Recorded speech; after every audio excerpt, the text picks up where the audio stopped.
For this exercise, you can use file which you have created in your previous exercise, or you can use a resource file provided along with this exercise. We will learn how to input numbers in Excel in this exercise.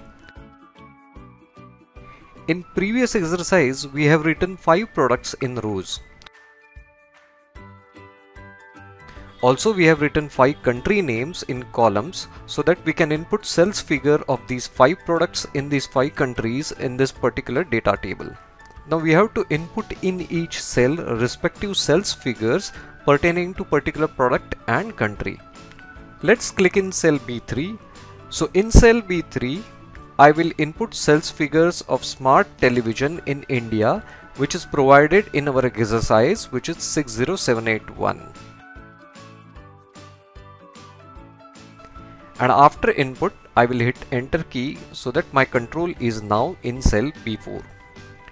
Now here you must have noticed A3 cell is now showing half word as smart tele. Previously B3 cell was empty and hence it was showing completely. But now in B3 cell we have entry of sales figures which you can see at formula bar also. And since this entry has occupied cell B3, it is not empty now and hence smart television full word is not visible now. Also one more point to be noted here. If you look at the alignments here, check the alignment of word India and check the alignment of figure 60781.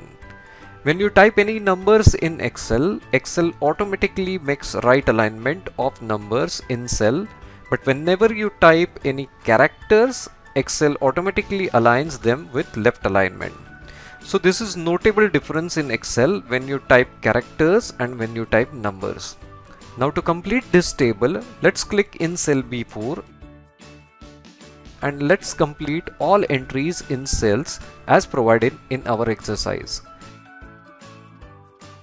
I have completed all inputs with sales figures of all products in all countries.